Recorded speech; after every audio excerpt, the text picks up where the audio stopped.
LiberalViewer presents. So, welcome to LiberalViewer Sunday Clip Roundup. Thanks for joining me, even though I'm not broadcasting the show live tonight because of this copyright strike from the Fullscreen network that I'll discuss near the end of the show. I'm still performing the show live, recording it, and then uploading it as quickly as I can for you, my viewers. And for you all, I've picked out 27 of the weekend's best clips for what should be a really interesting show for you all tonight. As usual, my clips come from the Sunday morning news analysis shows from the big five corporate outlets of ABC, NBC, CBS, CNN, and Fox News, the so-called corporate media here in the United States. No official political comedy this week again. Still another week until Bill Maher returns to HBO for official political comedy, so we'll have to settle for the political comedy I can find in the regular corporate news programs, and I'll have some for you tonight. And you can see all the topics I'm covering listed down in the video description with time indexes down there to skip to the topics that most interest you. I'll cover the latest developments in the 2016 presidential campaign, both on the Republican side, with Trump set to take center stage at the first Republican debate on Thursday, and on the Democratic side, with new Bernie Sanders clips, and even the possibility Vice President Joe Biden will enter the race. And in between the Republicans and the Democrats, I'll also have a few clips on the topic of money and politics, which is always of interest to my viewers, it seems. And I'll also have a few clips from CNN on Jon Stewart ending his time hosting The Daily Show this week, which that'll be really sad for me as a big fan of Jon Stewart. And I'll also have an announcement about an edited, produced video I'm making about Jon Stewart and The Daily Show later this week.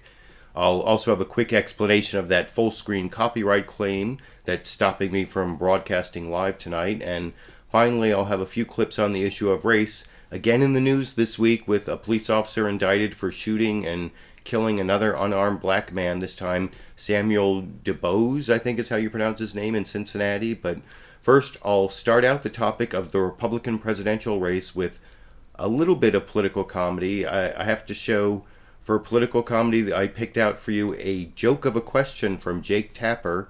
This is a question he asked New Jersey Governor Chris Christie at the end of his interview on CNN State of the Union this morning. Over here. This weekend is the 40th anniversary of the release of the amazing album, Born to Run. I read something in the press that really upset me the other day, where you were quoted as saying, and maybe it was a misquote, but you were quoted as saying that when it came to your favorite New Jersey musician, it was no longer the boss, Mr. Bruce Springsteen, it was Jon Bon Jovi. If this is true, I have to warn you, I might form a PAC, a super PAC, and run ads against you. Would you clear this up, and how can you justify such an egregious flip-flop? It's not an egregious flip-flop. What she was asking, what Laura Ingraham was asking, both me and Mary Pat, was, as a friend, who do you prefer, Springsteen or Bon Jovi? As a person? Yeah, as a person. And John and Dorothea Bon Jovi are friends of ours. Oh, they're lovely people. And they're good friends of ours, and that was the answer. Bruce's music is still my favorite music. Come on. Are you kidding? Thanks, Governor. Thanks. I appreciate it. Thank you. I don't know. I guess that was at the end of the interview, and he did ask some other tougher questions, although I noticed Jake Tapper never asked Governor Chris Christie about Bridgegate or how that affected his campaign. Maybe that's old news now, but it seems like that's an obvious question if you're a confrontational journalist, and that question there was kind of a joke, not confrontational at all, even though it was couched in confrontational terms. But I want to show a more reasonable question that Jake Tapper asked Governor Chris Christie, although as long as I'm criticizing CNN, you'll see they have a typo in what's called the chyron, the lower third, down in the lower third of the video. They'll misspell the word debate when they ask, when Jake Tapper asks Chris Christie about whether he's going to be in the debate, because he's like, there are going to be 10 people in the Republican debate, and he's like number 9 or 10 right now based on national polls. And then he says something in his answer that's not even true, as I'll explain after you watch that clip here. And if the other candidates want the party's nod, Trump is now the one they need to take down. First among them, perhaps, Governor Chris Christie, whose strength at the end of last year was undeniable and whose support Trump is eating away at. One poll suggests if Trump were not in the race, Christie would be in the top 3 in New Hampshire. But as of today, we still don't know if Christie will make the cut for Thursday's debate. I asked him about it on the campaign trail in Dubuque, Iowa. Thanks so much for joining us. Really appreciate it. Normally, I know when reporters bring up polls, it's a horse race question and politicians and media critics look down on it. But it actually is important in terms of whether or not the 10 top Republican candidates get on the debate stage. And I know you want to be on the debate stage. My understanding is that you're kind of on the bubble right now. You might make it, you'll probably make it, but you might not. Are you worried? No, I'll make it. I feel pretty good. You know, I'll be very happy on Tuesday when the 10 names come out and I'm in there, because I think it's important. It's an important forum for me and for every one of us who's going to be on that stage. Because, see, once you get on the stage, it's not going to matter whether you're number 1, number 5, or number 10. You're going to have the opportunity to make your pitch to the Republican primary voters across America. That's what I intend to do, and I'm confident I'll be there on Thursday night. Now, it actually looks likely that New Jersey Governor Chris Christie will be on the stage on Thursday night, but what he said there about it not mattering whether you're number 1 or number 5 or number 10, that is actually literally not true, as I'll show in a clip in a moment from NBC's Meet the Press, where they talk about what's going on with the debate rules. The person who's at the top of the polls, probably Donald Trump, is going to be in the center, and then the next 2 people are going to be next to him, and it'll go farther and farther from the center as the poll numbers get lower. So Chris Christie and probably Jon Kasich, if the polls stay as they are right now, they'll be the 2 people at the fringes. So it will matter whether you're number 1, number 5, or number 10 in the visual in the debate, because you'll be like on the edges instead of in the middle.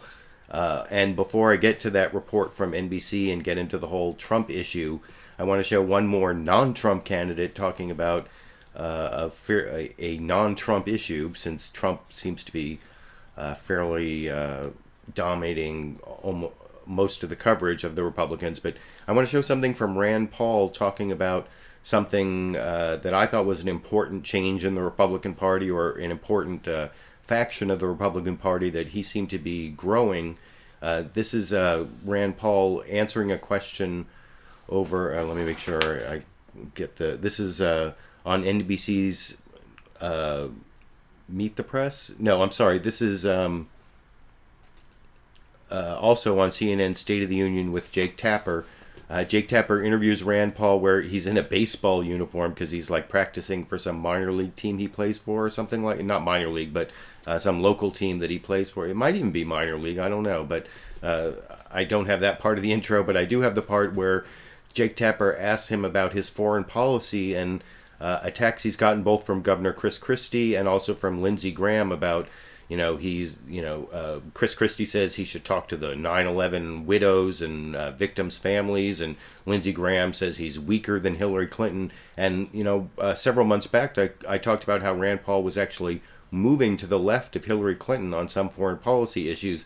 And even in his answer here, you'll see he talks about Hillary Clinton's war in Libya and tries to move to the left of her in response to these attacks from Republicans that Jake Tapper raised on CNN's State of the Union this morning over here.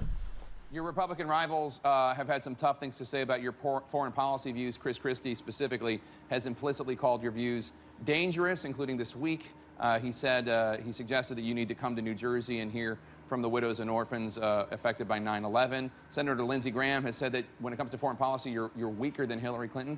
How much are you going to talk about this on Thursday in the debate if your rivals come at you on this issue? We will make a clear distinction between myself and some of the others, that I'm a small government conservative, one who believes in the Constitution. I will do whatever it takes to defend the country, but I'm not interested or a believer that every intervention has been good for us. Hillary's war in Libya made Libya a disaster, a failed state, and made us less safe. Many of the Republicans who are carping at my heels, those who want to be relevant in this debate, they supported Hillary Clinton's war in Libya. They supported sending money to the Muslim Brotherhood in Egypt. So we will have this debate over who supports the president's foreign policy, and I think you'll find that the tables may well be turned. Well, that would really be interesting if in the Republican debate on Thursday, if Rand Paul can try to show how too many candidates are to the right of Hillary Clinton, and the Republican Party in some ways should be to the left of Hillary Clinton on foreign policy. That somehow, I don't think that's going to happen, but it would be interesting if it did. And one of the reasons I don't think it's going to happen is because Donald Trump will literally be center stage, as I was mentioning earlier. And now I'm going to show that NBC Meet the Press report, Chuck Todd talking about the rules for the Fox News debate on Thursday and why they'll put Donald Trump center stage. And if the polls stay 3 days from now, or whenever they cut off the polls, if they're the same as they are now, on NBC's Meet the Press, they'll actually show all the candidates and where they'll be standing. And then you'll see Chuck Todd show some clips of how some of the candidates are planning to react to Donald Trump. And listen for a cool Spinal Tap reference in the middle of this clip. This, our new NBC News Wall Street Journal poll that's out this morning. It has some very good news for him. Trump is leading the pack, 19% of the vote. He's followed by Scott Walker at 15, Jeb Bush at 14, and rounding out the double-digit leaderboard is Ben Carson at 10%. In the high single digits, you have Ted Cruz, Mike Huckabee, Rand Paul, and Marco Rubio. All are in pretty good shape and should make the debate stage on Thursday. Then there's Chris Christie, Jon Kasich, and Rick Perry. They round out the top 11. They all sit at 3%. Those three candidates are battling it out for 2 remaining spots on the Thursday debate stage, because only the 10 candidates who rank highest in an average of the 5 most recent national polls released by Tuesday will qualify for the debate. And as of this morning, here's where the 11th hour scramble stands for those 10 spots. Candidates have been told that they will likely be lined up on stage according to their polling averages. That means we'd see Donald Trump right in the center, surrounded by Scott Walker and Jeb Bush to his left and right. Then you'd have Rand Paul, Ben Carson, Marco Rubio, Mike Huckabee, and Ted Cruz. Then, of course, who's in spots 9 or 10 on stage right and stage left? Of the 3 candidates vying for those final 2 spots, the averages right now have Kasich and Christie on the wings, making it on stage. Rick Perry, as of this morning, would not, because as you know, this is not the Spinal Tap debate. This debate does not go to 11. But once the debate begins, it's the man in the middle, Donald Trump, who will be center stage, figuratively and literally. You know, these guys debate every night of their life. That's all they do is debate. As Donald Trump downplays expectations, I've never debated before. I'm not a debater. the Republicans preparing to be on stage with him are grappling with how to handle the elephant in the room. This week, one of Marco Rubio's advisors called Trump a rattlesnake with a toothache. Jon Kasich's political strategist tweeted, "Imagine a NASCAR driver mentally preparing for a race, knowing one of the drivers will be drunk." And they were saying, oh, hit Trump and hit Trump. I'm saying, what is this? For 2 hours, I'm going to be like in the lion's den, right? The strategies vary. Ignore him. Donald Trump can speak just fine for Donald Trump. I'm not going to talk about Donald Trump or anybody else on this race. But ignoring Trump might be hard. The rules favor his brand of shoot-from-the-lip delivery. Candidates will have just 60 seconds to answer and only 30 for rebuttals. Challenge him? Rick Perry's tried. Rick Perry should have to have an IQ test before getting on the debate stage. But Rick Perry may not even be on stage to take Trump on. So will anyone else. If Donald tries to interrupt me, I can guarantee you that that's not something that I take from a reporter in the gaggle, and it won't be anything I'll take from somebody who's standing on that stage. With just 9 debates officially sanctioned by the Republican National Committee, less than half the number in the last 2 contests, candidates will be desperately trying to stand out. Now, while other candidates may be desperately trying to stand out, there's some conventional wisdom that Donald Trump will try to appear serious and policy-oriented at this debate and not attack the others, and maybe counterpunch, but not be the first to attack anyone, especially because there are debate rules that say if you mention someone in your answer, they get time to respond. So sometimes the counterpunch can be more of a media hit than the original punch, especially because it goes second.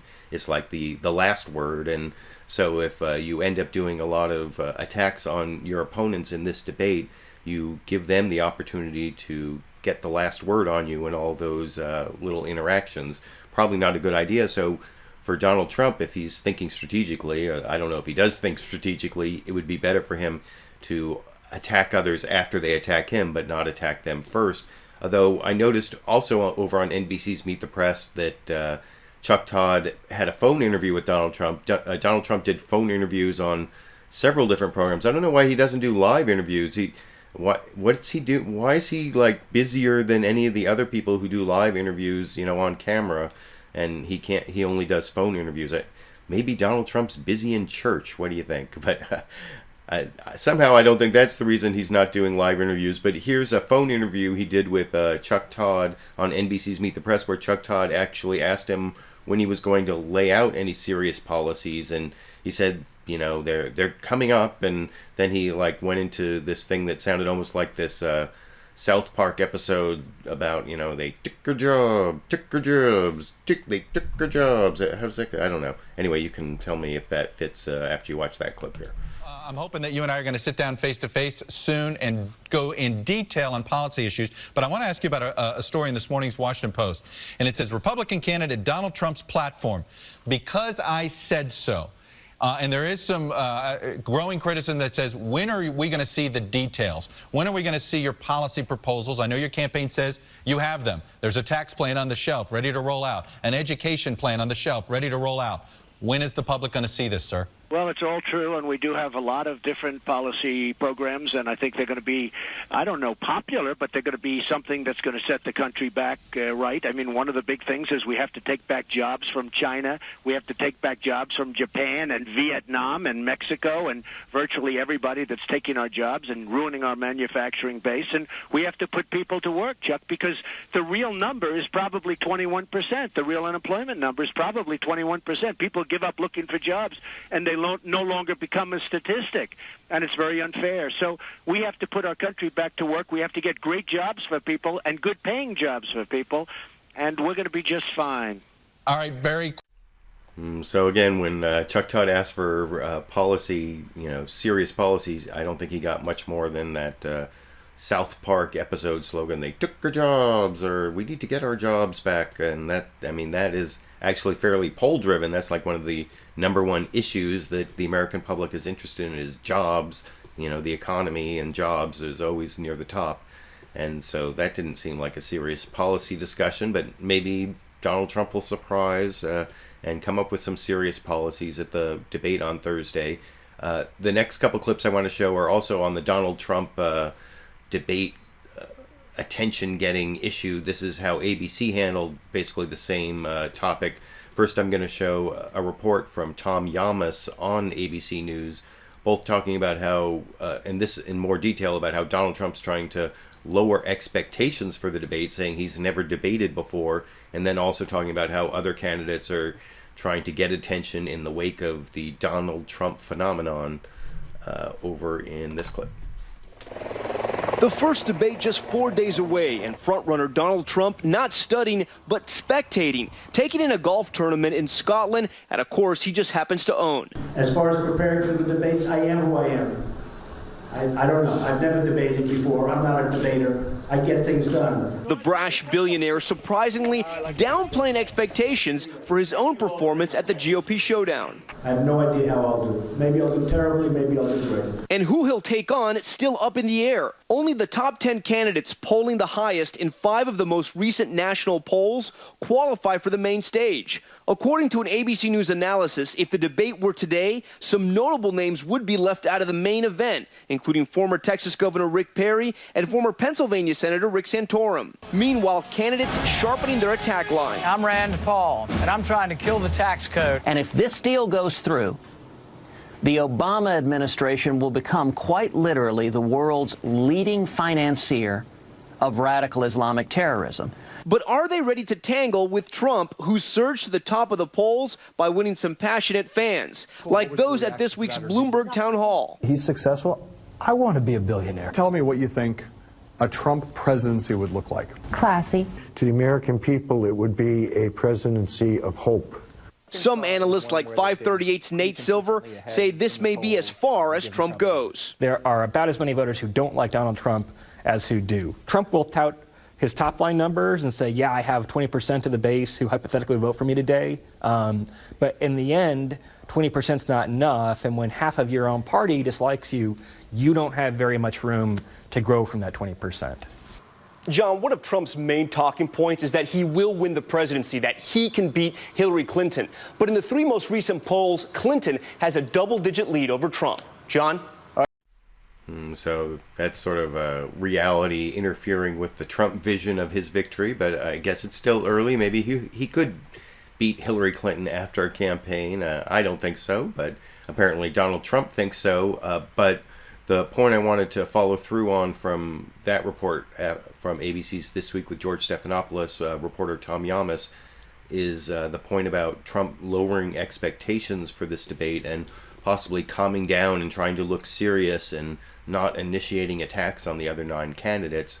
And that was basically elicited from Donald Trump in his phone interview with Jonathan Karl, who hosted This Week with George Stephanopoulos this morning on ABC. And you'll see John Karl basically gives him a softball question, letting him lower expectations, and his answer also about the attacks shows the possibility, unless it's sort of like a fake out to the other candidates, it shows the possibility that he may be planning to show a calm, more serious Donald Trump at the debate on Thursday. And you can let me know what you think after you see this clip here. Okay, let's get to your big moment. You've never debated before. Are you ready for this debate? What would you consider a win? Well, I'm not a debater. These politicians, I always say, they're all talk, no action. They debate all the time. They go out and they debate every night. I don't debate. I've created tremendous jobs. I've built a great company. I do a lot of things, and maybe my whole life is a debate in a way. But the fact is, I'm not a debater, and they are. But with that being said, I look forward to it. We'll see what happens. Who knows?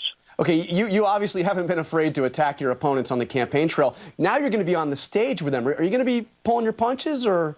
I don't think I'm going to be throwing punches. I'm not looking to attack. Don't forget, every single attack I made... You've been attacking. I mean, are you going to do it on the stage? Every attack I made was a counterpunch. I mean, they attacked me first, and I hit them back, and maybe harder than they hit me. But the fact is that I've been attacked pretty viciously by some of these guys, and I have a lot of respect for numerous people on the stage. I will tell you, I have great respect for some of the people on the stage. But I have been attacked, and I counterpunched. I didn't start the attacks. Okay, well, let's get to some of the more...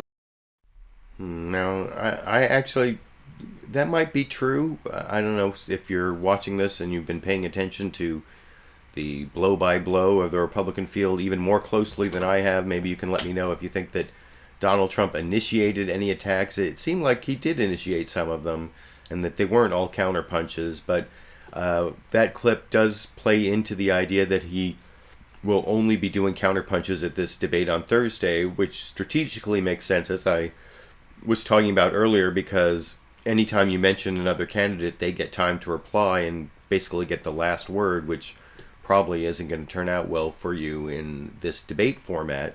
But I want to show one more clip of Donald Trump. This is his phone interview on CBS's Face the Nation. I'm not showing the full interviews for any of these. If you want to see the full interviews, as always, I have links down in the video description to all of the shows that I'm taking clips from, and you can see these full interviews. This is John Dickerson on CBS's Face the Nation asking Donald Trump what percentage of his income he pays in taxes and whether he'll release his tax returns. And you'll see he actually gives a pretty honest answer about trying to pay as little in taxes as possible, and throws in some, red meat for the right wing of the Republican Party over in this clip. What's your guess on your percentage of income that's paid in taxes? You know what? And I've said this many times, so it's not exactly breaking news. I pay as little as possible. I fight like hell to pay as little as possible for 2 reasons. Number one, I'm a businessman, and that's the way you're supposed to do it, and you put the money back into your company and employees and all of that. But the other reason is that I hate the way our government spends our taxes. I hate the way they waste our money, trillions and trillions of dollars of waste and abuse, and I hate it. And I'll be probably the first candidate in the history of politics within this country to say it. I try And by the way, like every single taxpayer out there, I try to pay as little tax as possible. And again, one of the big reasons is I hate what our country does with the money that we pay. So actually, that answer is one of the more reasonable things I've heard Donald Trump say. I mean, I wouldn't really expect someone being honest to say anything different than that. That may be one of the reasons he's getting some traction in the Republican Party, is because people occasionally see him say honest things that other politicians wouldn't say, although maybe some other politician would say that as well. But I want to move away from Trump, at least for a couple clips. Don't worry for those of you who are focused in on Donald Trump, and I don't think there are many of you. I think most of us are pretty sick of how much coverage of Donald Trump there's been, but I'm reflecting what was on the Sunday morning shows. Not completely. I left out a couple topics. There was a little coverage of the finding of that Malaysian airliner, some pieces of it. I left that out, and there was a little coverage of the death of Cecil the lion, but most of it was focused on Donald Trump and the Republican field, and that's the way most of my clips will be focused.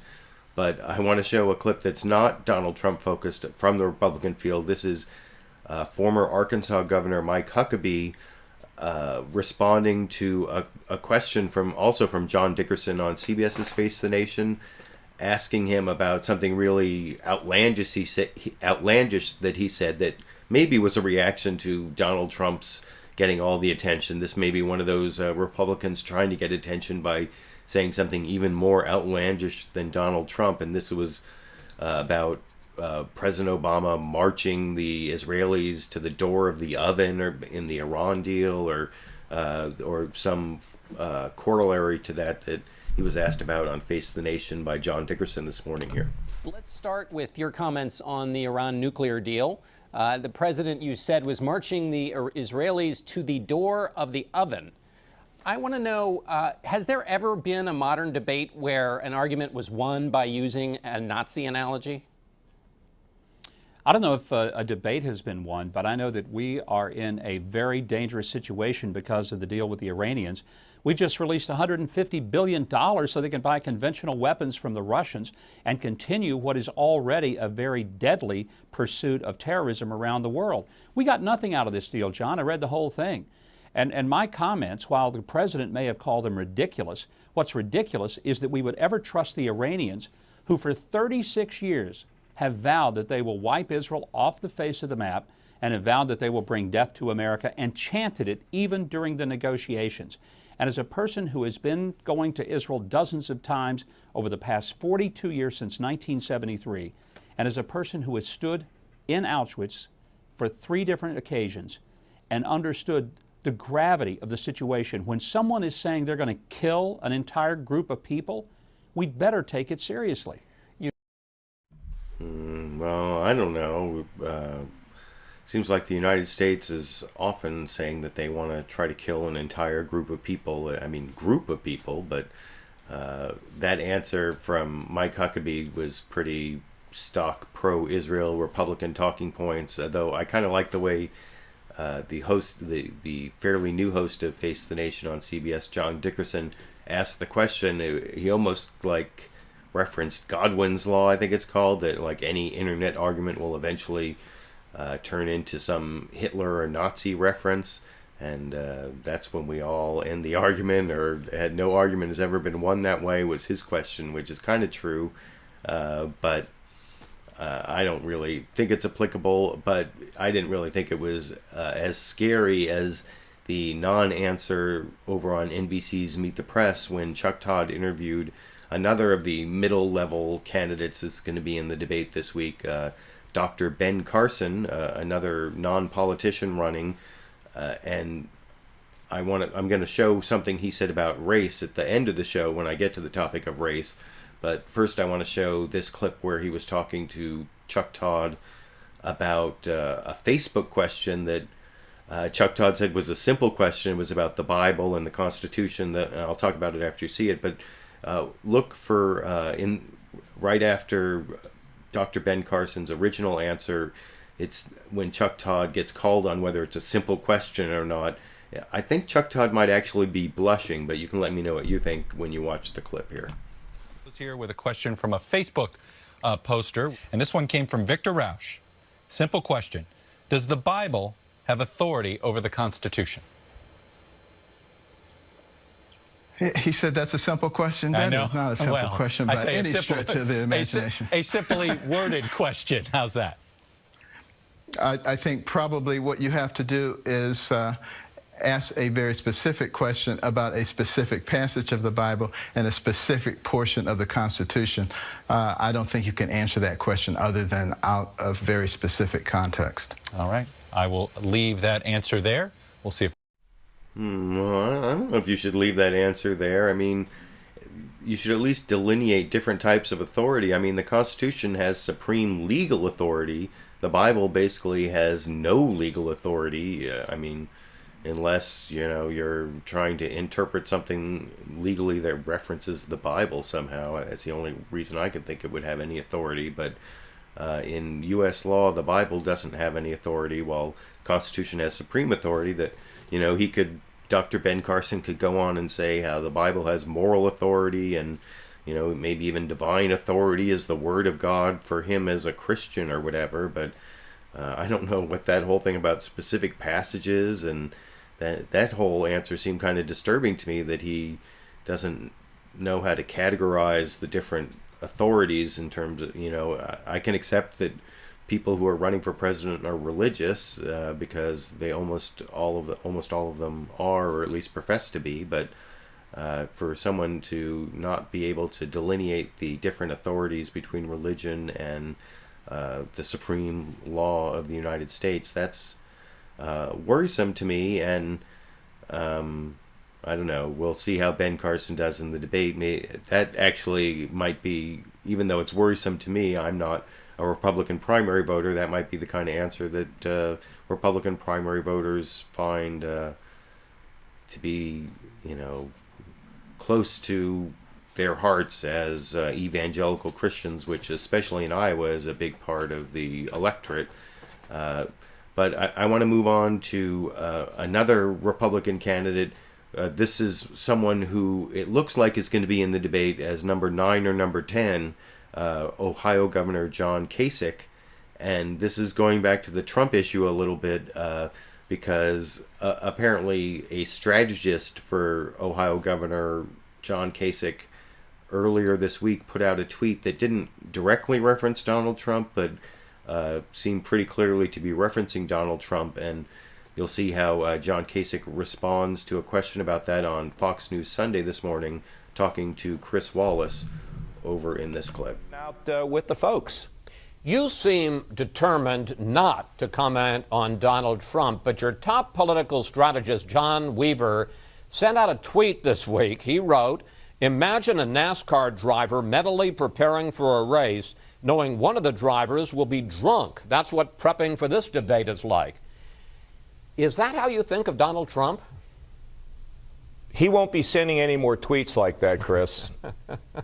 Okay? I mean, that's not the way we operate. And we're basically sort of like the engine that just keeps going along. And, you know, we don't appreciate stuff like that. I don't think you'll see any more than that. And in terms of commenting on other people, I have enough to do to get my message out to people. And if I'm spending my time talking about somebody else or something else like I am right now, then I'm not telling you how I was the chairman of the House Budget Committee that balanced the federal budget, you know, as the chief architect since we walked on the moon, or my defense experience, or the fact that we've turned Ohio around from $8 billion in the hole to $2 billion in the black, the growth of 350,000 jobs. I mean, that's what I need to tell people, because I find when I'm out there in these town halls, and I've done a bunch of them in New Hampshire, is people ask questions and they want answers, and they want to see experience, and they want to see a record, and they want to see who you are. And why would I talk about somebody else? I might want to talk about you and the toughness of your questioning, and that would probably get applause if I criticized you.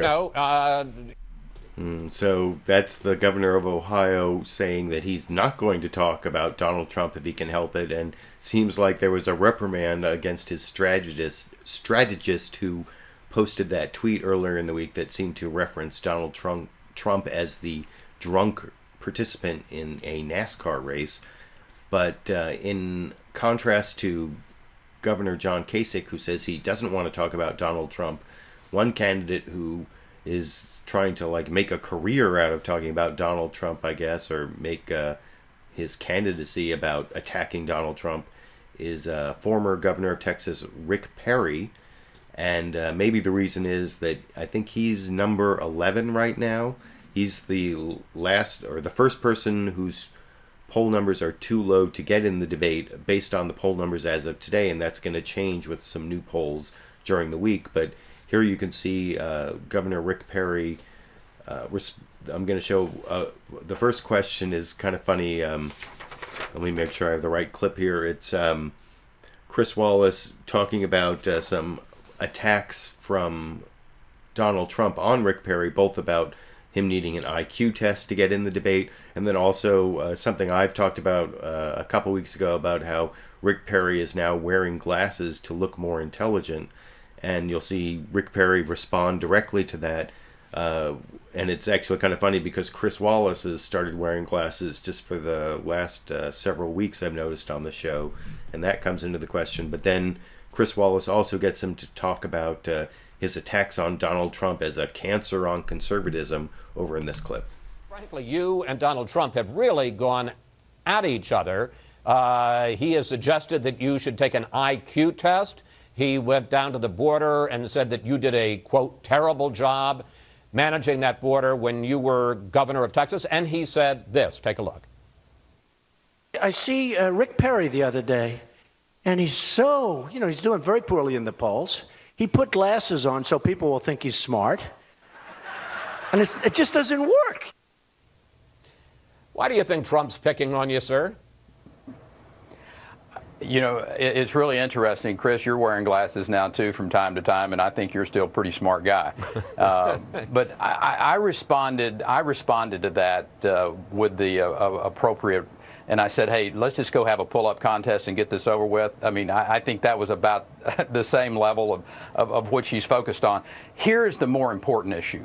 Donald Trump wants to be the commander-in-chief of the United States, and he does not know that it is the federal government's responsibility to secure the border. It's not the state of Texas or any other state's responsibility. Now, what the state of Texas did after I looked the president right in the eye and told him last summer, if you don't secure the border, Mr. President, Texas will. And we sent our Texas Ranger recon teams, our Parks and Wildlife wardens, put them right in that river, and our National Guard to be force multipliers. And we saw a 74% decrease in the number of apprehensions. Now, I don't know what Donald Trump is paying attention to.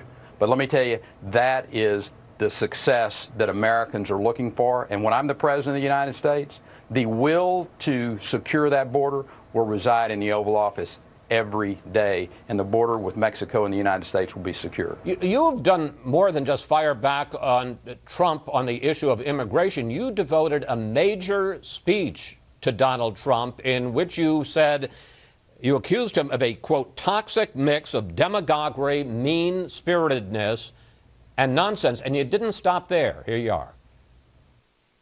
Let no one be mistaken. Donald Trump's candidacy is a cancer on conservatism, and it must be clearly diagnosed, excised, and discarded. How do you explain what now in the polls, 20% of Republican voters saying that they would support Donald Trump for president? How do you explain that, and what would you say to those voters? I say those issues that he has talked about, we've been talking about for a long time. This is an individual who has extraordinary celebrity. But I'm not going to be quiet, Chris, when Donald Trump shoots a bullet through John McCain and hits veterans, particularly those that have been captured. I'll challenge Donald Trump. You go tell Marcus Luttrell, who was captured by the Taliban, that he didn't like being around people that have been captured. I think that was one of the low moments of this campaign from my perspective, and I'm not going to be quiet about that. I'm going to clearly push back, and I'm going to push back hard, because I'll tell you one thing, having worn the uniform of this country, I know what men and women have gone through. I wrote a letter a week from 2003 through 2010 to a parent or a loved one of a young Texan who lost their life in the war on terror. I know what the cost of this war is. And I'm not going to let anybody belittle those individuals. I'm going to stand up and push back, and I'm going to push back hard. But when So that is former Texas Governor Rick Perry trying to make a candidacy out of attacking Donald Trump, apparently, or that's what it seems like. And he is 11th in the polls right now, which means he won't be on the main stage at 9 p.m. Eastern time on Fox News. They're doing like the lower level candidates are having some sort of exposure or roundtable that's going to be aired a few hours earlier on Fox News. I'll be watching both. And I even saw one commentator say that maybe the people who aren't in the big barroom brawl with Donald Trump will get better sound bites in the lower level debate that's going to be airing earlier. I don't know if that's true or not, but Chris Wallace did ask Rick Perry how important it was for him to be 10th instead of 11th and get into the debate. And he made like another slight error. It wasn't like a full oops moment like in 2012 where he couldn't remember the third of the 3 governmental agencies he wanted to get rid of. But instead of saying, I think there's a phrase, one trick pony, he says one shot pony, that it's not a one shot pony. He doesn't necessarily have to be in the first debate. But then he also does talk about, in a follow-up question, Chris Wallace asks about how important debates are to him this time because of his big oops moment last time, and he admits that they are important. And then he ends with this weird talking about himself in the first person plural that I think is especially weird when he talks about his back surgery over in this clip. And we were just talking about this with John Kasich. In the Real Clear Politics average of the most recent polls, he's in 9th place. You're in 11th place with 2.2% support, which means that you are right on the bubble for making the top 10 in the primetime Fox debate Thursday night. Honestly, sir, how damaging to your candidacy if you're not on the stage 9 p.m. that night? Well, full well expect to be on the stage, but as a lot of people recognize, this is not a one-shot pony here. We've got a full campaign in front of us, lots of things going on. Iowa, New Hampshire, South Carolina, we spent a lot of time in those states, and how you do in Iowa, New Hampshire, and South Carolina is going to have a lot more to do with who's going to be the nominee than whether somebody makes a debate presentation on the 6th of August of 2015. Let's talk about debates, because I think you will agree that you did not do well in debates last time, which raises the question whether it's this debate or some of the others, aren't they more important to you than they are perhaps to any other candidate, so that you can show that you are not the Rick Perry of 2012, but you're a new and improved Rick Perry?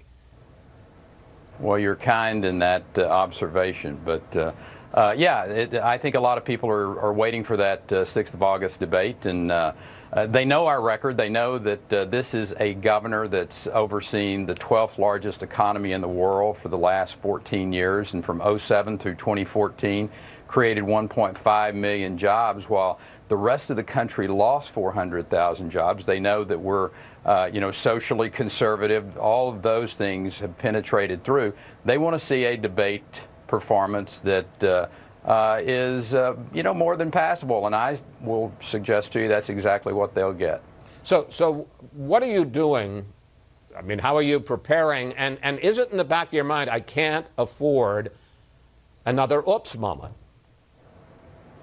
Well, I have not made it any secret that my preparation has been substantially more than what it was 4 years ago. We got into this process late. We had major back surgery. We were not prepared either physically or mentally, and it reflected that. So the preparation is going to be very reflective of what we've done. I think people will see a very, very focused, disciplined candidate, and you add that to the record, and I feel very comfortable about where we are at this particular moment in time. So did just Rick Perry have that back surgery, or was there someone else who also had the back surgery, or I don't know, that just seemed weird to me, but that's the perspective of someone who is expecting to be in the debates, but is actually number 11 right now. And as Chuck Todd pointed out in that early clip, it's not a Spinal Tap debate. It doesn't go up to 11. So maybe Rick Perry will end up being disappointed because he is number 11 at the moment. And the last clip I want to show of the Republican field, and as you've noticed, it's been, 14 of my, what did I say, 27 clips. So almost more than half the clips are actually on the Republican field this week. And the last clip is from someone who is not in the top 10 or even number 11, or is not going to be on the main stage debate. And it's Rick Santorum, former Pennsylvania senator. And if you want to see how his name has been made to live in infamy, you can Google his last name and see what comes up, thanks to LGBT journalist and activist Dan Savage engineered having his name be some like gay sex term because he is such a big opponent of marriage equality and compared gay couples to, was it man on dog or something like that. Well, here's Rick Perry complaining about how arbitrary and unrepresentative these national polls are as criteria for who gets into the debates for the last clip on the Republican field. This is talking to John Karl on ABC's This Week with George Stephanopoulos this morning here. Right now, it looks like you're not going to be on that debate stage. You're not in the top 10. You're quite a ways out. What do you say about these debate rules that could leave you, the runner-up last time, out of the first debate? Yeah, they're pretty arbitrary. I saw a poll recently that said that they asked Iowa caucus goers if you could name all the presidential candidates, and 80% could only name 3. And that's people here in Iowa that probably studied this more than anybody else. And these polls, these national polls, are irrelevant. I was at 1% in the national polls 4 years ago and ended up winning 11 states, 4 million votes, won the Iowa caucus. In fact, I won the Iowa caucuses, and 2 weeks before the Iowa caucuses, which I eventually, like I said, won, I was at 2% in the national polls. National polls mean nothing, and so it's just an arbitrary figure. And unfortunately, the networks and the RNC have gone along with this irrelevant measure of legitimacy of candidacy, and then have the ability to influence who is in the top 10 by the amount of coverage they get and amount of advertising dollars. I mean, you have folks who have advertised on Fox and Fox Business in order to drive their numbers up. This is, and I hear it from everywhere I go. In Iowa, I'm here obviously right now, and when I was in New Hampshire, I heard it very strongly. South Carolina, people are really concerned that the media is now saying we're going to decide who the cull the field. We're going to decide who the top candidates are, not the people of Iowa, not the people of New Hampshire. Well, I mean, that's wrong. To be clear, we should have debates of all the legitimate candidates. Period. But to be clear.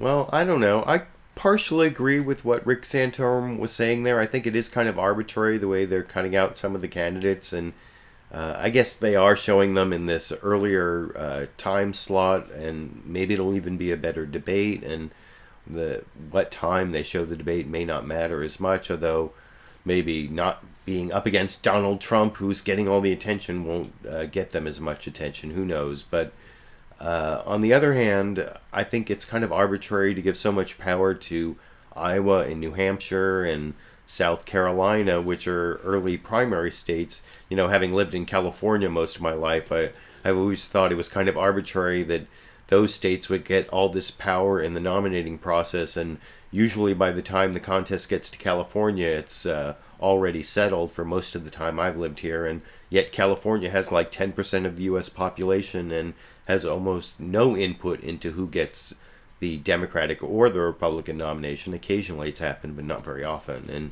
And so I agree and disagree with Rick Santorum on that. But another issue I want to cover, so that's all the clips on the Republican side, and I am going to show several clips on the Democratic side, but in between the two, I wanted to show a few clips on the issue of money in politics, which was covered both on NBC's Meet the Press and CBS's Face the Nation this morning. First, I want to show one clip from NBC's Meet the Press. This is Chuck Todd talking about a Politico story that showed how some very rich people have much more influence on politicians, or at least give a lot more of the money that politicians use to get elected than even, I think they compare, let me look at my notes here real quick. It's the first clip, they actually compare 67 donors to 508,000 donors, and the 67 donors have actually given more if you include super PACs and stuff. And I'll talk about that more after you see that short clip over here. If you're one of those people who is concerned about the rise of money in politics, then listen to this. According to Politico, the 67 largest donors so far in the campaign have accounted for $128 million in contributions to the super PACs. Compare that to the 500,000 smallest donors who gave only a third as much. Look at this, 67 versus 500,000, 128 million versus 38 million.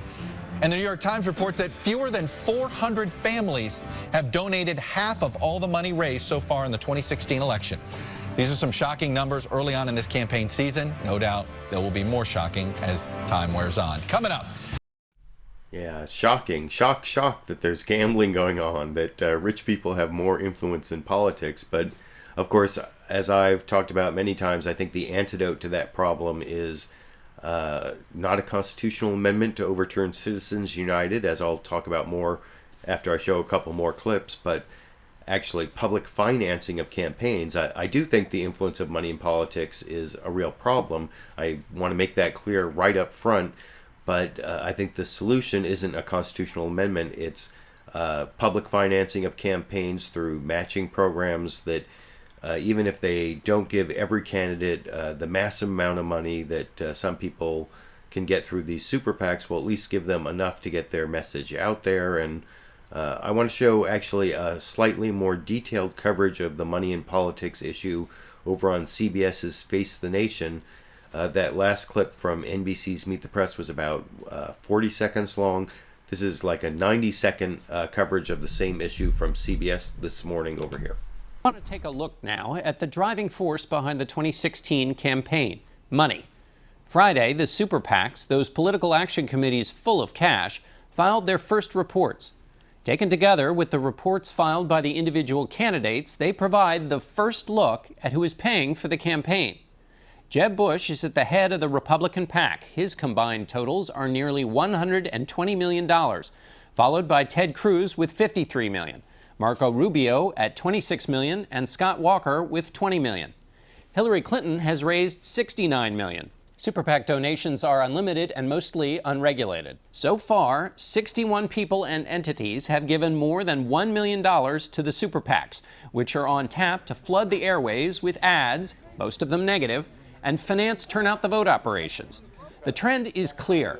Wealthy donors are gaining more and more influence over the campaign process. Case in point, a handful of Republican candidates this week are all in California meeting with the Charles and David Koch brothers, huge backers of Republicans, to make their case and hopefully plug into their network, which has promised to spend $900 million on the candidate of their choice. In a recent New York Times CBS News poll, 84% of the country said that they believed money had too much influence in American political campaigns. 66% said that the wealthy have a greater chance to influence elections than other Americans. So, of course, I understand why so many Americans believe that. I agree that money has too much influence in politics, but the part that I disagree with a lot of people who are my friends on the left comes when people blame it on Citizens United. And this next clip I want to show explains why some of the problems come from other sources, not Citizens United. This is actually John Dickerson asking a question to a former commissioner of the Federal Election Commission,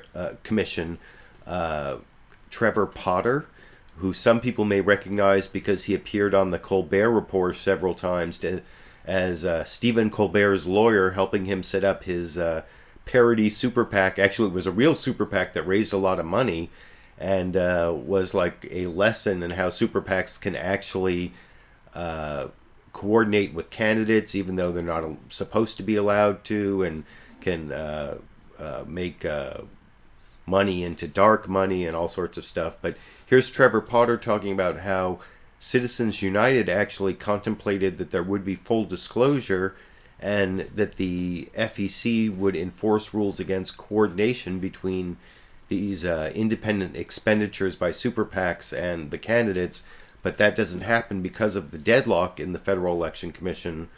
And you can see that over in this clip. Two systems we've been talking about, you said they're melding it into one. There used to be a cop on the beat, the FEC, that would kind of try and keep those two systems apart.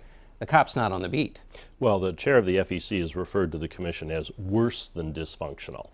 When I was on the commission, I think there was one vote where we tied 3-3 in the 5 years I was there. Now that essentially happens all the time, and the result of that is the commission, which requires a majority, 4 votes to do anything, is deadlocked, gridlocked, paralyzed, and not able to deal with complaints that come in. And so I think what's happened in the political world is people have said, well, no one's going to go after this anyway. It always took years, but now it's just not going to happen.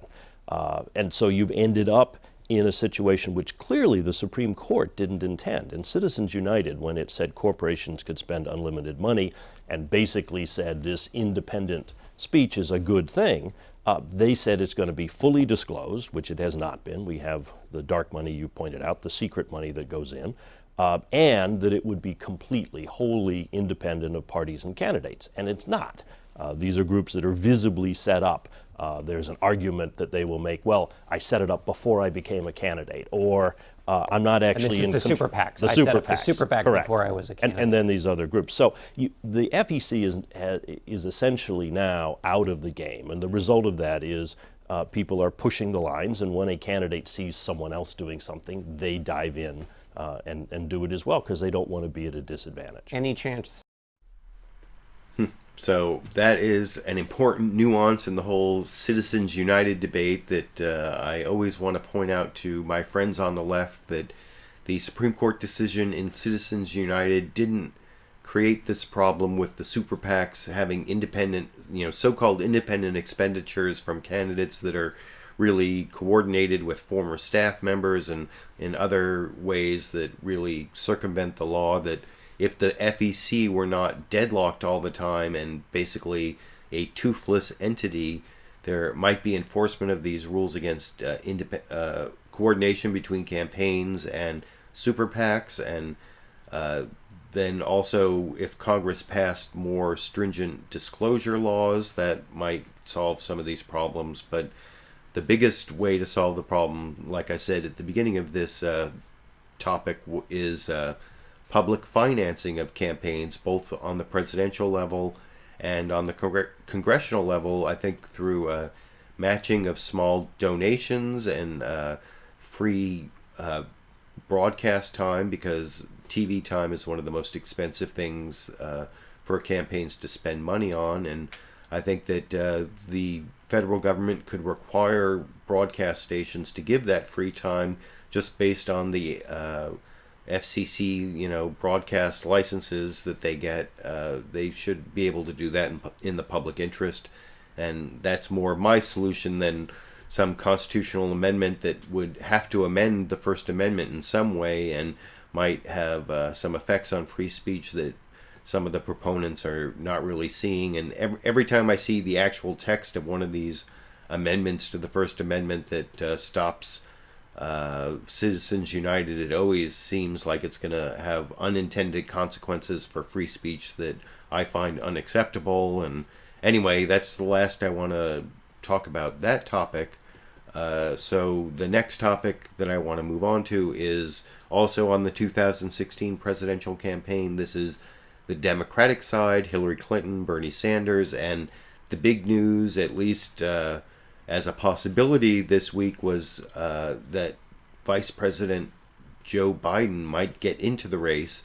One of the reasons that was reported in the New York Times by Maureen Dowd, I think it was that his son, Beau Biden, who died recently, had urged him to run before he died.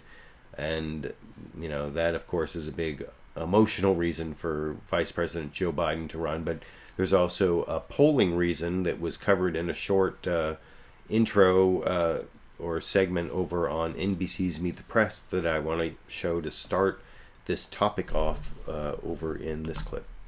And welcome back now to the other big political story of the morning. Word that Vice President Joe Biden is taking a new and more serious look at entering the Democratic race for 2016. What's behind this apparent newfound interest? Is it Hillary Clinton's falling numbers and his improving ones? According to a Quinnipiac poll out this week, Hillary's personal ratings are now upside down and an all-time high unfavorable rating overall in this poll, 40% favorable, 51% unfavorable. By coincidence, look at Joe Biden. He got his best numbers yet in this poll historically, 49% favorable and 39% unfavorable. Throw in questions about Hillary Clinton's emails, the transparency and trustworthy issues, and you have a Clinton campaign that could be facing a potential crisis right now. Could be the summer of doldrums, or it could be something more serious. To discuss Clinton's travails and a potential Biden. And he was going to go on to Debbie Wasserman-Schultz, and who's the chair of the DNC. And I'm actually going to show a clip of her a little bit later, dodging the question about the difference between the Democratic Party and socialism. But before I get to that, I want to show a slightly more in-depth coverage of that same issue, of the possibility of Vice President Joe Biden running in the against Hillary Clinton and Bernie Sanders and the other candidates who are running to be 2016 Democratic presidential nominee. And like I said, this is Cecelia Vega on ABC's This Week with George Stephanopoulos reporting on the same story here. The answer may be yes. This morning, the strongest signs yet that Joe Biden might be ready to run. The vice president's advisors telling ABC News his political team has been ramping up in recent days, entering what they call a more active phase. Hi, how are you? In Camp Biden, there are discussions about fundraising and launching a political action committee. And while the vice president himself has not authorized any of these moves, one advisor tells ABC News he believes Biden is 90% in. Biden telling George back in January that he is open to a run. Yes, there's a chance. I don't think you have to make up your mind until the summer. I think this is wide open on both sides. And there could be an opportunity. Less than half of Democratic frontrunner Hillary Clinton supporters describe themselves as very enthusiastic about her candidacy. My father, my hero, Joe Biden. And now the New York Times reporting Biden's son Beau, who died of cancer, pressed his father to run, and that the VP has been holding meetings at home, talking to friends, family, and donors about jumping in. One thing is certain, Biden is not saying no. Happy New Year. For This Week, Cecelia Vega, ABC News, New York. So, like I said, the more in-depth report from ABC's This Week that included what the New York Times is reporting. And I did see one pundit come up with this sort of Hillary Clinton conspiracy theory that they're worried that Joe Biden hasn't said one way or another whether he's going to run. And so they're actually planting these stories to smoke him out and get him to say one way or another. I don't know if there's any truth to that pundit claim. That I can't remember which pundit I saw, but as you know, I normally try to just show newsmaker clips, not pundit clips. And of course, one of the big newsmakers in the Democratic race is Bernie Sanders. Senator Bernie Sanders has had a lot of success in the race, is the most successful candidate outside of Hillary Clinton. And he was also over on ABC's This Week with George Stephanopoulos, and Jonathan Karl asked him about the possibility of Joe Biden running. And of course, Bernie Sanders did not go into a personal attack, said that he was very fond of Joe Biden, but did say something about conventional politics or conventional politicians that might have been a very, very soft attack on Joe Biden over in this clip. Once again, Senator Bernie Sanders drew huge crowds Wednesday night and all over the country. According to his campaign, 100,000 supporters attended nearly 4,000 grassroots gatherings in all 50 states. Senator Sanders joins us now from New Hampshire. Senator Sanders, thank you for joining us. I want to ask you about the big news regarding Joe Biden possibly getting into the race. You've been a critic of establishment politics. What do you think? Does Biden, the sitting vice president, represent that establishment politics, or could he be a voice for change here? Well, I've known Joe Biden for many years, and I'm very fond of Joe. But I think the American people who are seeing the middle class of this country disappearing, massive levels of income and wealth inequality, a campaign finance system which is literally corrupt now, owned by billionaires as a result of this disastrous Citizens United Supreme Court decision, want to go beyond conventional establishment politics. And I think, you know, when you mention why we have had 100,000 people on Wednesday night coming out all over this country saying enough is enough, government has to respond to the needs of the middle class, not the billionaires, I think that's what's going on in this country, and I'm not sure that conventional politics will do it anymore. So that's Bernie Sanders, you know, saying conventional politics, but not attacking Vice President Joe Biden at all. And in the next clip I'm going to show, Jonathan Karl tries to get him to attack Hillary Clinton, both by showing a quote of Hillary Clinton really dodging the question of the Keystone Pipeline in, like, I guess this is almost classic Clintonism. I think the quote is something like, well, if it's undecided when I'm president, I'll answer your question, is her quote. And Bernie Sanders doesn't take the bait and doesn't attack her on that. And even when Jonathan Karl tries to get him to attack her on trust, you know, because they're bad she has bad polls on trustworthiness, Bernie Sanders still won't attack her over in this clip. Let me ask you, you've been also a leader on the issue of climate change. We saw Hillary Clinton on the issue of the Keystone Pipeline had a very interesting answer when asked whether she supported or opposed it. She said, if it is undecided when I become president, I will answer your question. What does it say about a presidential candidate who won't even answer a question as basic as that? Well, listen, needless to say, I have a hard time understanding that response. If we are serious about the planetary crisis of climate change, and by the way, Jonathan, for all intended purposes, the debate is over. The scientific community is virtually unanimous in telling us climate change is real. It is caused by human activity. I have helped lead the effort against the Keystone Pipeline, and I'm very proud, by the way, that just yesterday we received the endorsement from Friends of the Earth, one of the largest environmental organizations in America. And that is one of the reasons that they gave me their endorsement. Hey, we're out of time. I want a yes or no answer to one quick question. Hillary Clinton is, the polls suggest a lot of people don't see her as honest and trustworthy. Do you think Hillary Clinton is honest and trustworthy? I have a lot of respect for Hillary Clinton. She is somebody I've known for 25 years. I'm not going to be engaging in personal attacks against her. So you won't say whether or not she's honest and trustworthy? I'm not going to be engaging in personal attacks against her. Okay. She and I disagree on many issues. The American people want a serious debate about serious issues, not personal attacks. All right, Senator Sanders, thank you very much. So that's Senator Bernie Sanders, the favorite of many of my friends on the left wing of the Democratic Party, who is refusing to attack Vice President Joe Biden or former First Lady, former Senator, former Secretary of State Hillary Clinton.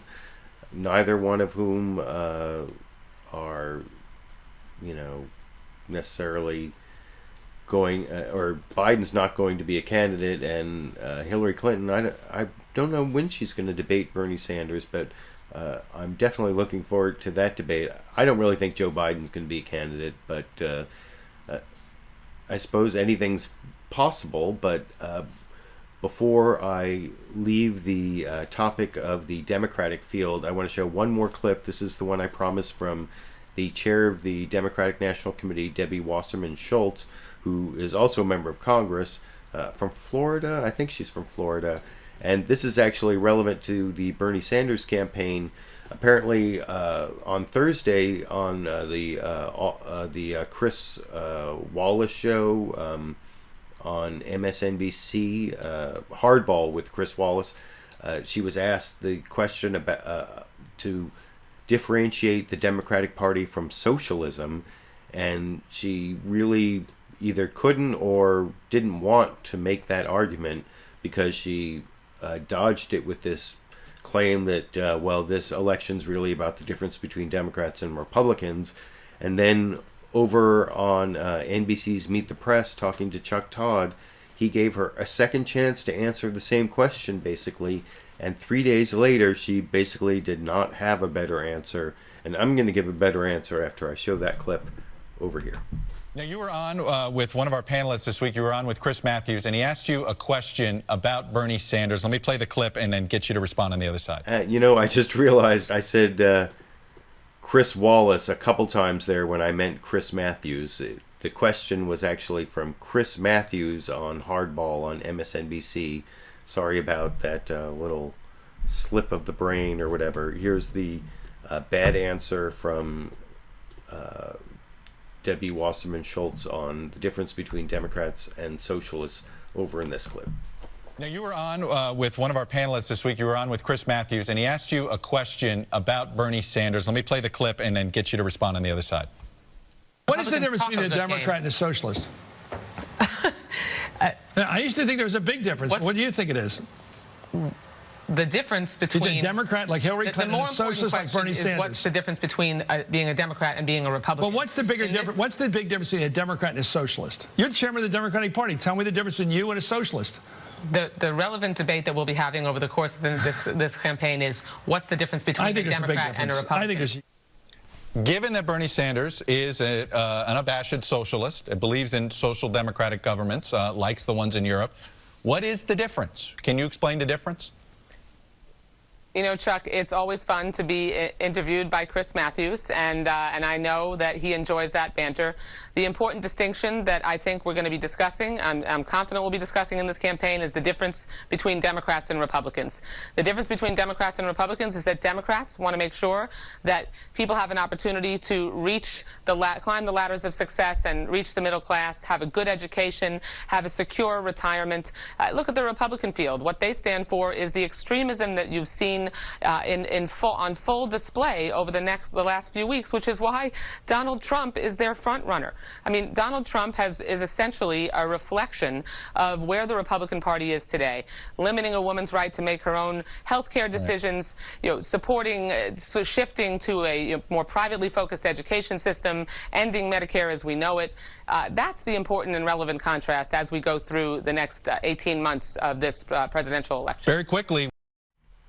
So even after 3 days, Debbie Wasserman-Schultz did not have a better answer to the question, or at least she didn't want to get into the issue. Maybe she thinks it's more important to give out that talking point about the difference between Democrats and Republicans than actually answer the question, because there are so few people who actually want to answer questions on the news these days, I guess. But as for how I would answer that question, I think that very few Democrats espouse positions that fit the traditional definition of socialism.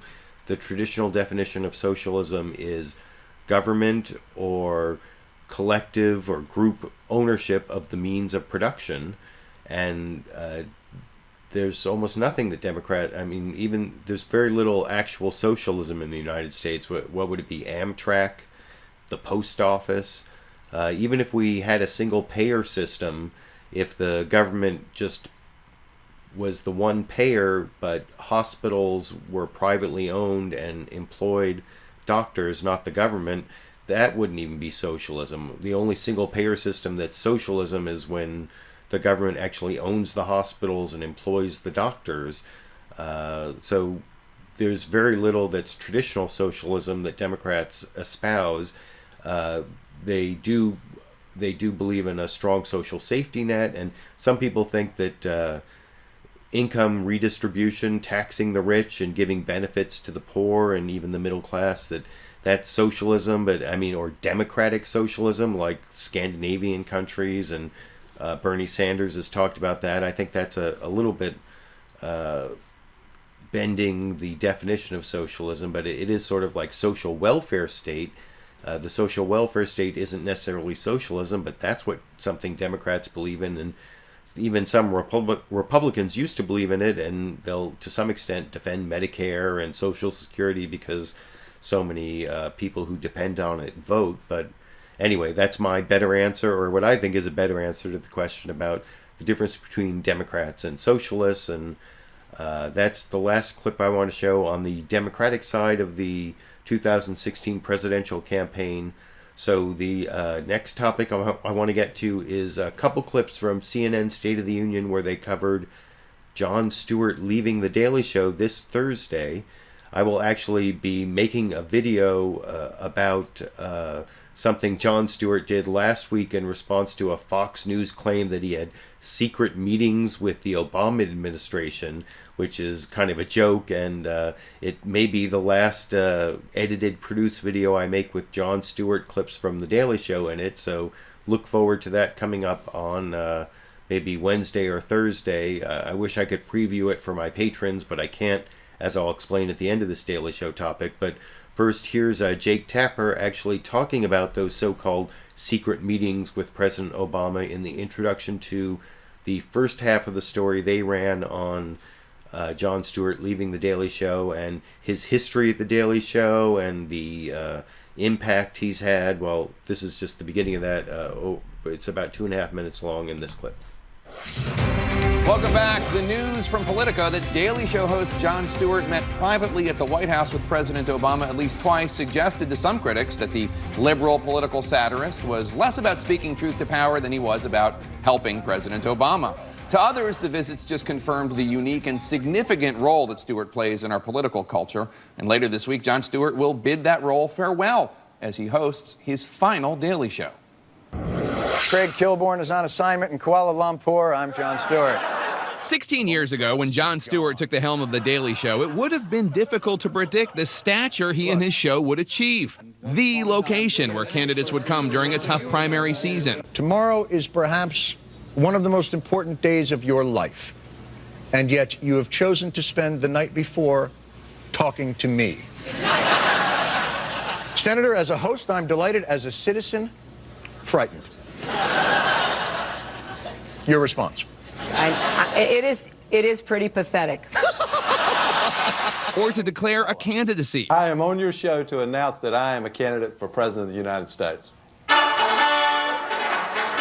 That he would hold a well-attended rally on the National Mall. Are you ready to restore sanity?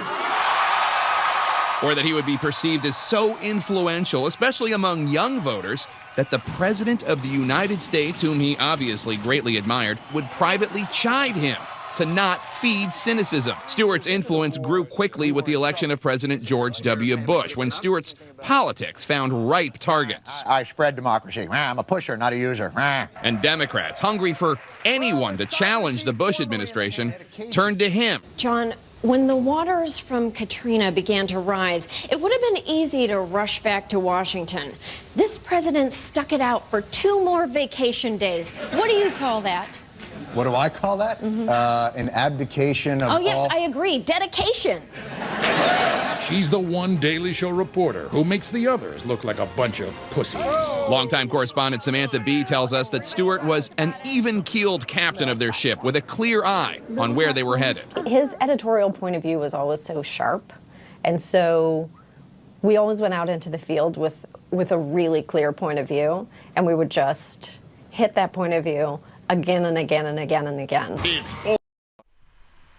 So that last clip there from Samantha B makes me wonder how The Daily Show is going to change without that sharp editorial point of view coming from both the star of The Daily Show and the executive producer. I can't remember all of, and head writer. He's not head writer, but he's one of the writers and works with the writing team. Jon Stewart has a lot of influence on what The Daily Show has been doing. I wanted to cut the story from CNN about halfway through for that reason. And then I also wanted to comment on the beginning of this next half of the CNN coverage of Jon Stewart leaving The Daily Show, where Jake Tapper says how Jon Stewart was really a harsh critic of the media, especially or including CNN, But then he shows almost no criticism of CNN by Jon Stewart, goes straight to Jon Stewart criticizing Brian Williams from NBC. It doesn't really show much criticism of Fox News, I don't think, where Jon Stewart actually gave a lot of criticism. And he could have shown criticism of CNN. Jon Stewart did a lot of criticism of CNN, going all the way back to his appearance on Crossfire. That's actually footage that's owned by CNN that Jake Tapper could have shown. And yet, as you'll see at the beginning of this clip, they don't really show anything to back up their claim that Jon Stewart criticized CNN. And then at the end, there's some interesting analysis of his impact that I'll talk about after you see that here. It's all about us. The media, especially CNN, we were frequent targets. The truth of what a reporter's saying is all in the direction their face is turned. News story, war story. Trust me on this. Total bull. But his influence was great, and his researchers quick and able to find clips exposing politicians. You have said in the past that it was, quote, pretty well confirmed. No, I never said that. Okay. I never think said that is... No, absolutely not. He absolutely never said that. It's been pretty well confirmed that he did get a crowd and he did. Also with a genuine eye for talent. How do you reconcile the fact that you were one of the most vocal critics of pork barrel politics, and yet, while you were chairman of the Commerce Committee, that committee set a record for unauthorized appropriations? I'm just kidding. I don't even know what that means. Some critics thought the show lost its edge with the election of President Obama, who appeared on the show 7 times for usually friendly chats. How many times a week does Biden show up in a wet bathing suit to a meeting? Though other times the Stewart knife could cut. It wouldn't be, yes, we can, given certain conditions. No. And his skewering of the botched healthcare.gov website was something of a tipping point. We're going to do a challenge. I'm going to try and download every movie ever made. And you're going to try and sign up for Obamacare, and we'll see which happens first. Okay. Perhaps the most powerful moments were when Stewart realized his influence and used it, such as when he shamed Congress for stalling the passage of health care legislation for 9/11 first responders. But before I rush in, you got to promise me, McCluskey, you got to promise me and my family that this will not affect the Swiss pharmaceutical company's offshore tax status. You gotta promise me that, or I'm not going in there. You're an ass. He's now credited with its eventual passage. We don't claim that victory for ourselves. People have been in the trenches working on that for years and years and years, and they've been laying all this really heavy-duty groundwork. And sometimes it just takes that little tiny extra push to get it over the hump. Stewart's So you can let me know what you think about the political impact that Jon Stewart has had through his hosting of The Daily Show for the last 17 years. I mean, I think he's had some political impact, around the margins. But, you have to see his viewership. I think it peaks around maybe 1.2 million per show, which is around the same as the top shows on Fox News. Not as high as like the big ABC, CBS, and NBC network news programs that, the people who still watch the nightly news, who are mostly aging, and they get like 8-9 million viewers. But I think he has had some impact, and he's had impact on the culture and on media criticism in general. I definitely enjoyed watching his show over... I don't think I watched the first couple years, but I'd say I've probably watched the last 15 of the 17 years, something like that. And I've definitely enjoyed using clips of Jon Stewart. It'll be interesting to see how his successor moves the show, and whether it will be interesting in a different way, or it will be lead to the downfall of the show, or who knows what's going to happen.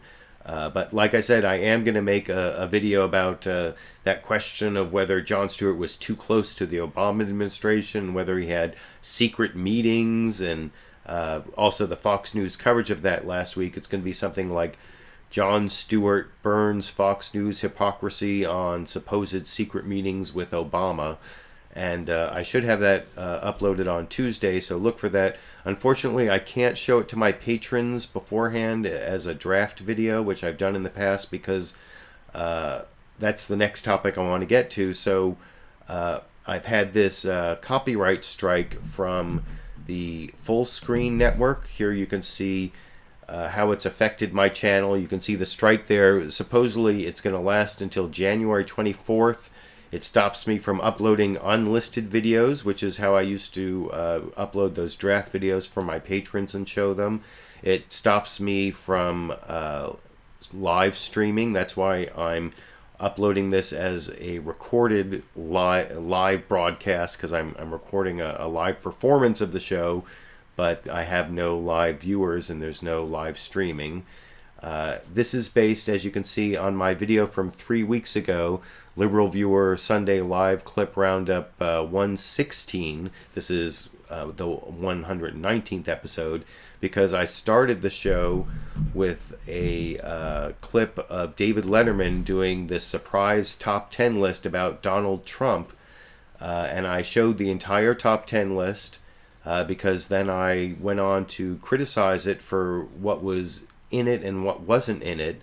I talked about how it had too much emphasis on hair jokes about Donald Trump and didn't reference the fact that David Letterman had had this previous feud with Donald Trump where he called Trump a racist, and all indications from the last couple months of Trump's campaign show David Letterman was right on target on that issue, and I was kind of disappointed that that didn't show up in his top 10 list or any reference in that surprise top 10 list. So I had to show the whole top 10 list to make my criticism and commentary, which I did, which is why it should be fair use. But apparently the Fullscreen network doesn't see it that way, or they sent me a takedown notice. Even though I've tried to have communication with them, they haven't responded. And even though this happened several days ago, and I was hoping to get it resolved through communication with them so I could broadcast live, that didn't happen. It should be at least 10 business days, maybe 14 business days, and then I'm not even sure if the live streaming is going to come back if they don't sue me. Who knows, maybe they will decide to sue me, although I think I have a really good fair use defense. We'll see what happens on that. But you can see, according to YouTube at the moment, my strike doesn't expire until January 24th, 2016. So worst case scenario, I won't be able to live broadcast or upload unlisted videos or a couple other things for 6 months. I don't know. I'll give you an update. 14 business days from when I got the notice from YouTube. They'd received my counter notification. I submitted the counter notification last Tuesday. YouTube acknowledged receipt on Thursday. It took them 2 days to acknowledge receipt, which is kind of bogus.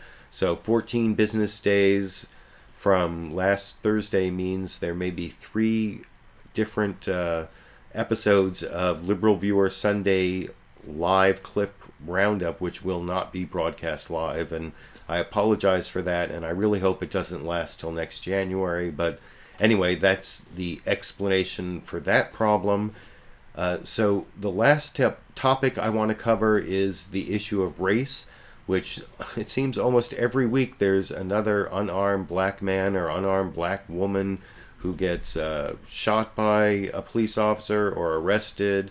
You know, Sandra Bland was arrested for a traffic violation and ended up dead in jail, apparently from a suicide that's being investigated. And then, you know, there have been all these different incidents. And first, I want to show a quick intro on this from NBC's Meet the Press. Chuck Todd had on Charles Ramsey. I think he was police chief in Philadelphia, and now he's head of Obama's commission that's looking at police practices in light of Ferguson and Eric Garner and all these other things.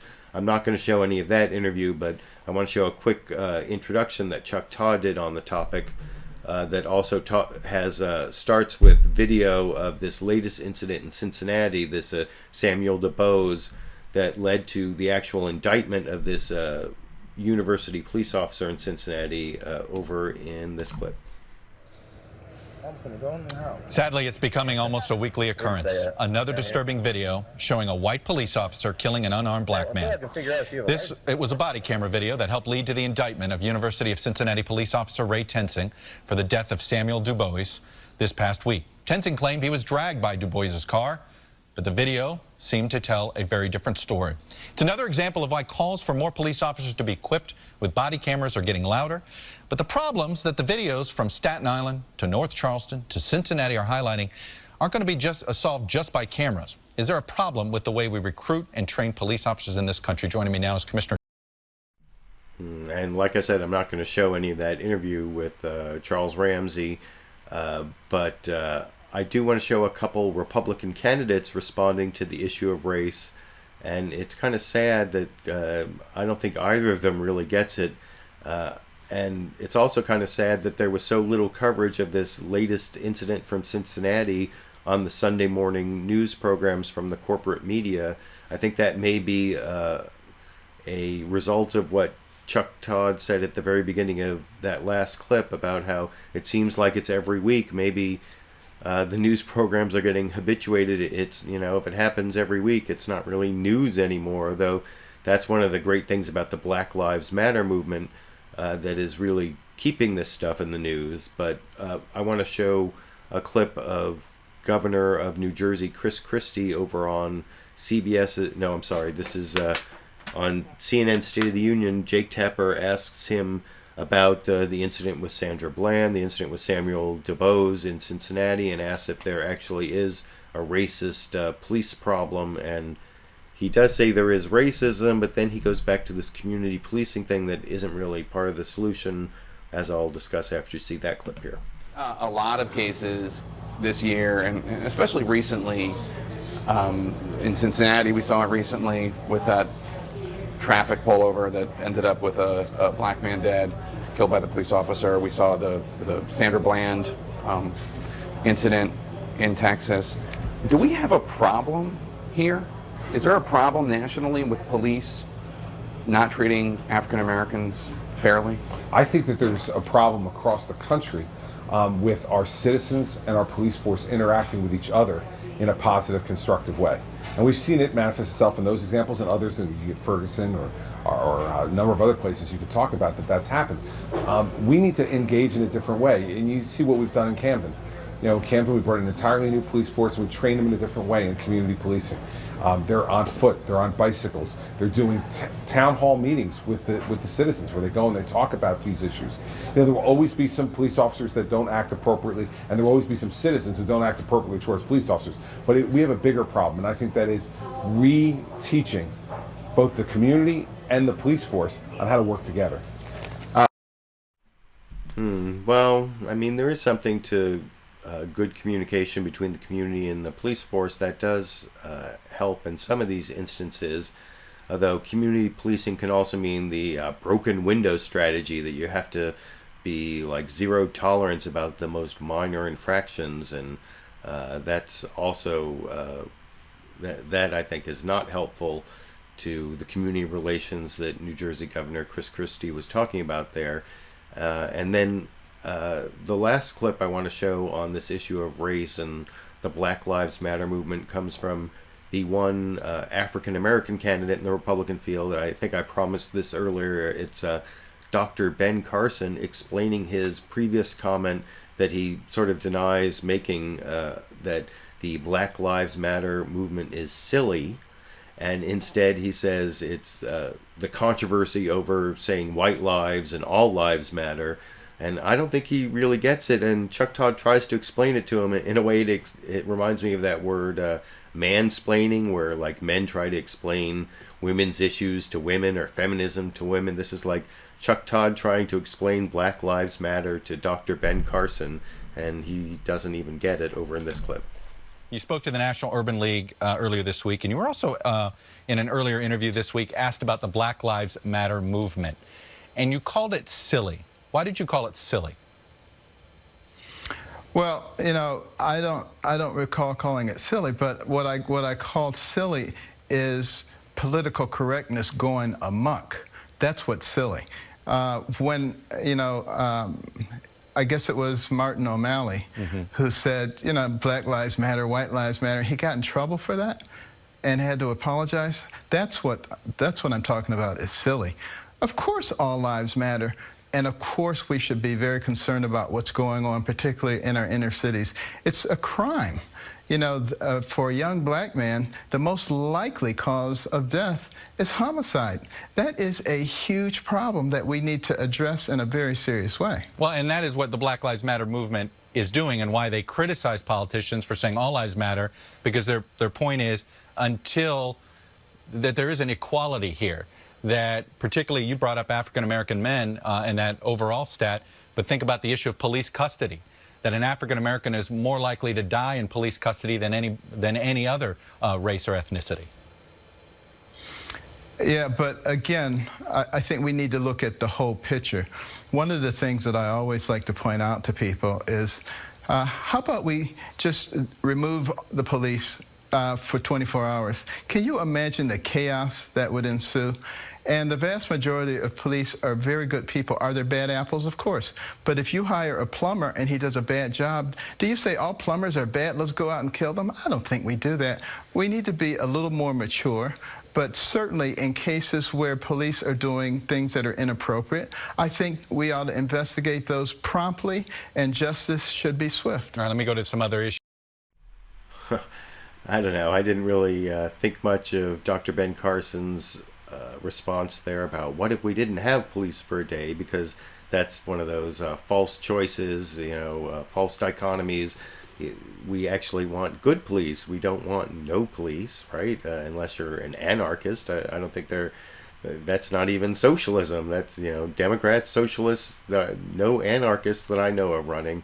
And so you can let me know what you think about that, and whether you think, what would be the word for it, was Chuck Todd white-splaining to Dr. Ben Carson about Black Lives Matter there, and was Dr. Ben Carson not getting it?